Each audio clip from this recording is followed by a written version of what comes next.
The city of dreams never rests, never stops, never slows its relentless heartbeat. Glass towers pierce the smoggy sky, while beneath their shadows, a million chai stalls steam in the humid air. The sea licks at the edges of this impossible metropolis, carrying the scent of salt and diesel, of ambition and survival.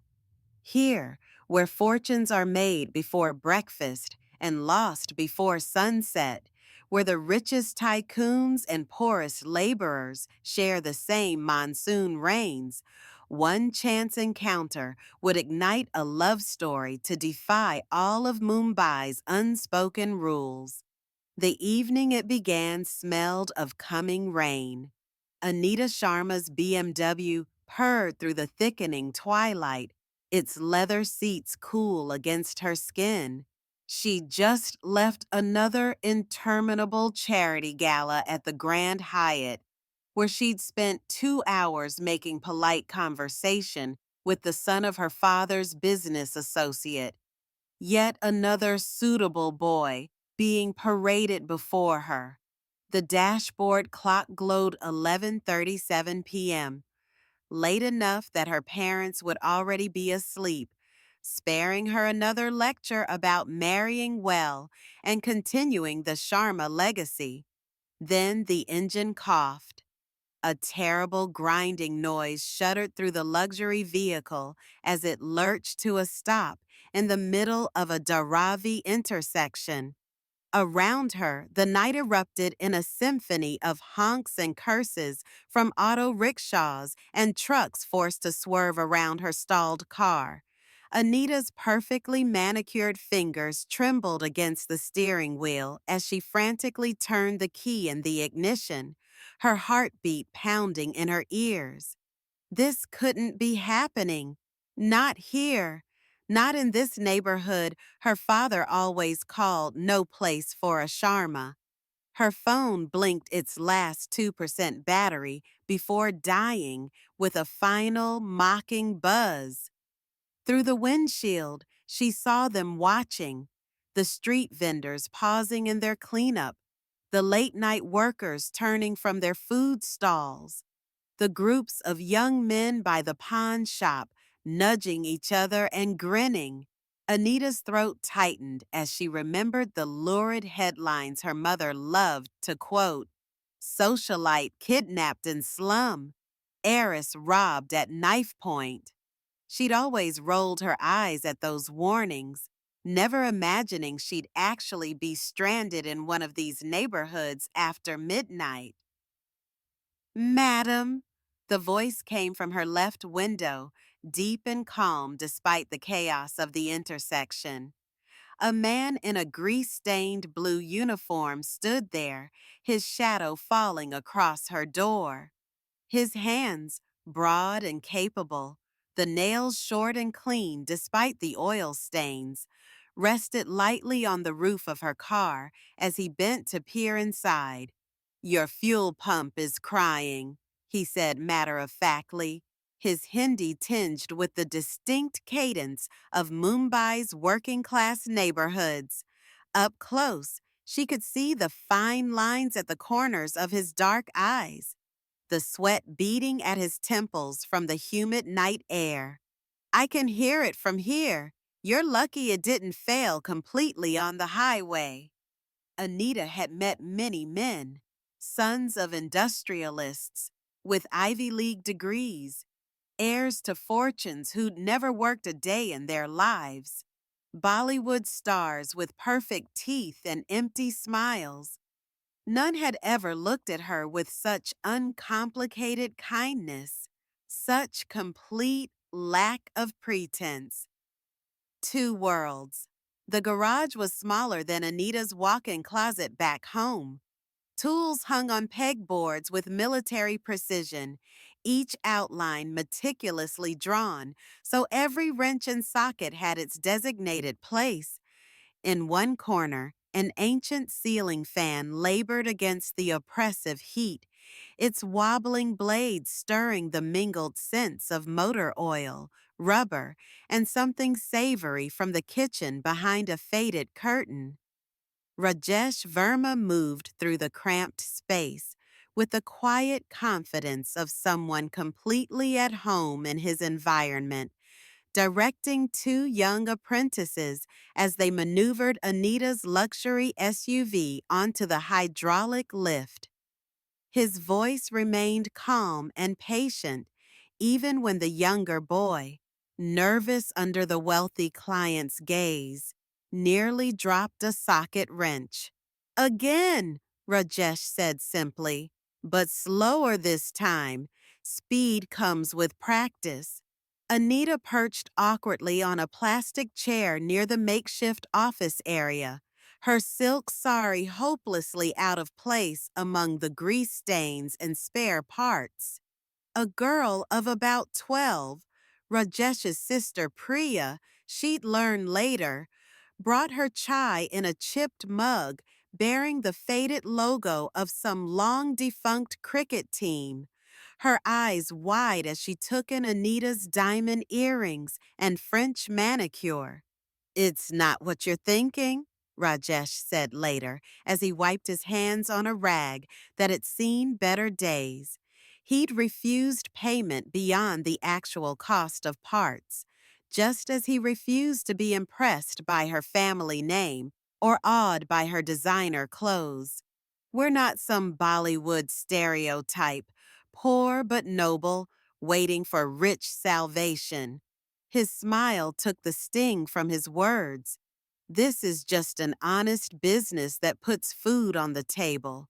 Yet, as the weeks passed and Anita found increasingly flimsy excuses to return, first with thank you pastries from the five-star hotel near her home, then with English textbooks she thought Priya might like, then with no excuse at all beyond wanting to see him, she discovered unexpected layers to Rajesh's world that fascinated her far more than the glittering society parties she was expected to attend. The garage was more than just a repair shop. It functioned as the beating heart of the neighborhood. Elderly aunties came not just for help with their sons' scooters, but for advice about their arthritis medications. Young couples asked Rajesh's opinion on which used car to buy for their growing families.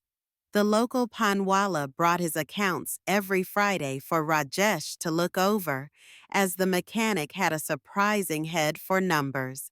Rajesh's father, the retired best bus driver, held court each afternoon at a plastic table in the corner, settling neighborhood disputes with wisdom earned from 30 years navigating Mumbai's chaotic streets. His mother fed anyone who walked through the door, her tiny kitchen producing miraculous feasts from what seemed like nothing: fragrant biryanis, crispy dosas, sweets that melted on the tongue.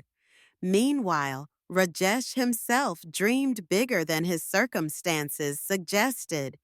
In the garage's back office, really just a battered metal desk, squeezed between overflowing filing cabinets, he kept notebooks filled with sketches and calculations, designs for solar-powered tools that could reduce their electricity bills, plans for training programs to help street kids learn marketable skills, cost analyses for expanding into electric vehicle repairs as the city slowly adopted greener transportation. "These are brilliant," Anita said one evening, flipping through his drawings as the fading light through the garage's single window gilded the pages. The level of detail astonished her: precise measurements, material specifications, even projected cost savings over 5 years. Rajesh shrugged, but she didn't miss the way his eyes lit up at her genuine interest. "Dreams are free, making them real." He gestured around at the cramped space, the second-hand tools, the peeling paint on the walls. Anita thought of her father's corner office with its floor-to-ceiling windows overlooking Marine Drive, the casual way he discussed million-dollar deals over lunch at the cricket club. A dangerous idea began forming in her mind, one that would have made her parents apoplectic if they'd known. A fateful meeting. The monsoon rains arrived early that year, turning Mumbai's streets into rushing brown rivers that carried away everything in their path. Anita stood at her penthouse window watching the relentless downpour, her reflection ghostly against the rain-streaked glass. 3 miserable weeks had passed since she'd last seen Rajesh, ever since her father's driver had been sent to retrieve her from the garage after someone spotted them together and reported back to her parents. Her father's words still rang in her ears from their last confrontation. Enough of this nonsense. The Meta Alliance moves forward in September. You'll meet Rohan properly at the Gokhal wedding next week. The phone on her bedside table buzzed, startling her from her thoughts. An unknown number flashed on the screen. The seventh digit was a 7, which meant it was probably from the western suburbs. Her thumb hovered over the decline button before curiosity won out. Your car's ready. R. That was all. No pressure, no recriminations about her sudden disappearance, just the simple statement of fact. Anita stared at the message until the screen timed out, then made a decision that would change everything. The garage looked different in the rain, its usual vibrant colors muted to various shades of gray by the downpour. Rajesh stood under the corrugated metal awning, watching her approach with an unreadable expression. He hadn't called during her absence, hadn't bombarded her with messages, or shown up at her building demanding explanations. "I sold the BMW," she blurted out before he could speak, rainwater dripping from her hair as she stepped under the awning. The words surprised even her. She hadn't planned to say that. Rajesh blinked, his forehead creasing in confusion. "Then why are you here?" Anita opened her leather satchel, a birthday gift from her mother that cost more than Rajesh probably made in 3 months, and pulled out a thick manila folder. Inside were professionally printed business plans, financial projections, commercial property listings she'd researched with the help of a sympathetic junior analyst at her father's firm. "Because I want to invest in your dream, the real one, not just fixing rich people's cars." Rajesh's expression shifted through surprise, suspicion, then something like wonder as he flipped through her papers under the flickering garage lights. "You did this?" His finger traced a line graph showing projected growth over 5 years. "MBA from Wharton has to be good for something," she said wryly. Then more seriously, "I don't want my father's life. I want—" She gestured at the garage, the neighborhood beyond where lights were coming on in windows as families gathered for dinner. "Something real." The rain slowed to a drizzle as they talked through the night, plans growing bolder with each passing hour.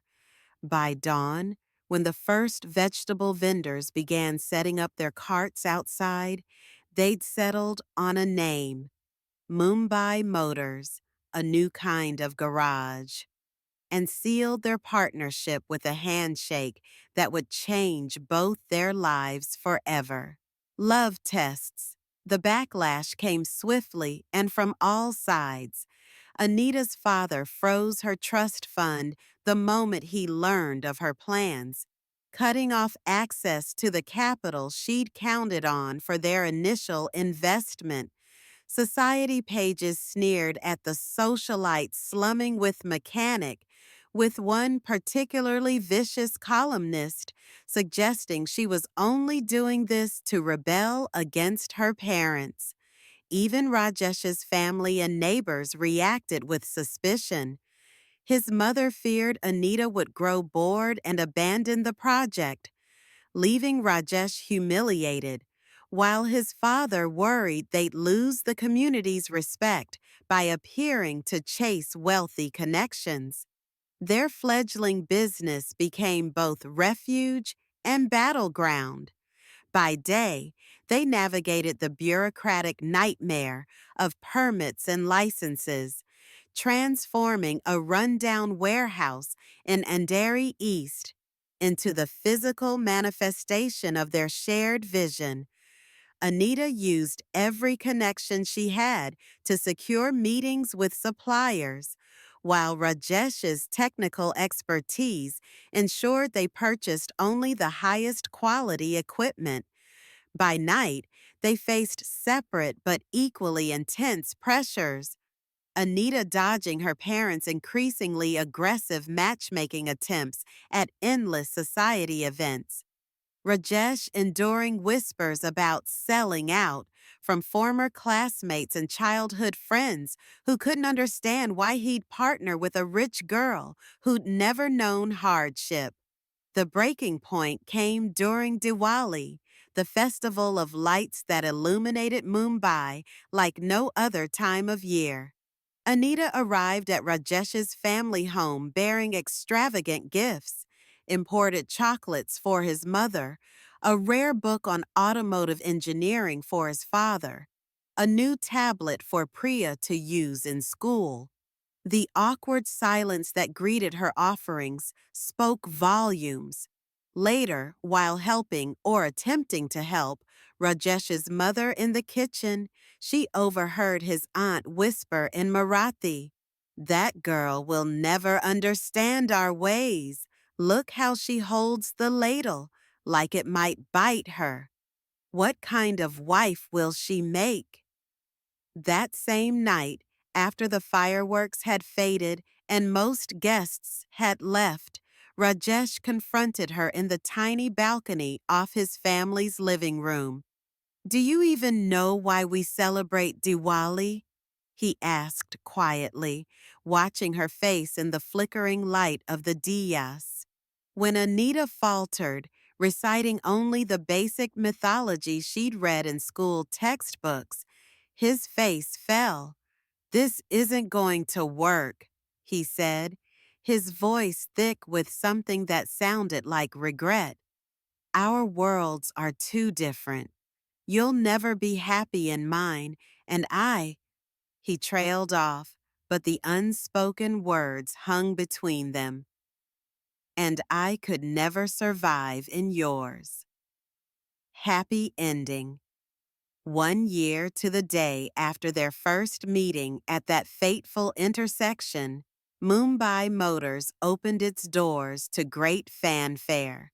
The ribbon-cutting ceremony drew curious press, not because of the garage's innovative eco-friendly design or state-of-the-art equipment, but because of the unlikely partnership behind it.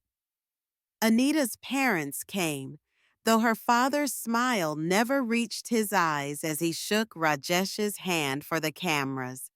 Rajesh's entire neighborhood turned out, marveling at the solar panels on the roof, the spotless training bays where local youth would learn the trade, the small but well-equipped showroom displaying electric vehicles they planned to specialize in servicing. When a particularly bold reporter asked what made them think this partnership could work, despite their vastly different backgrounds, Rajesh answered simply, "Cars break down the same way, whether they're BMWs or rickshaws. Rich or poor, everyone needs someone they can trust to fix what's broken." Anita added with a smile that hinted at their private jokes, And people dream the same dreams, no matter where they're from. Sometimes you just need the right partner to help make them real. Today, 3 Mumbai Motors locations thrive across the city, each slightly different to serve its neighborhood's needs, but all sharing the same commitment to quality and community. Priya, now a certified automotive engineer, thanks to the scholarship fund Anita quietly established, runs the original Dharavi location as head technician.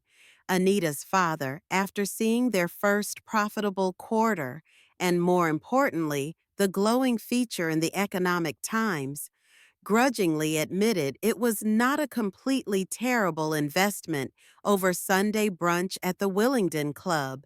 And sometimes, when the monsoon rains come lashing down and most of Mumbai retreats indoors, you'll find the founders at their first garage, Rajesh in his now customary spot under some luxury car's hood. Anita at the desk they still share despite being able to afford separate offices, listening to the city that brought them together and to the quiet hum of engines they've both learned to speak with fluently. For in Mumbai, where dreams never sleep and the impossible happens daily, even the most unlikely love stories can find their happy ending, one stubborn, beautiful bolt at a time.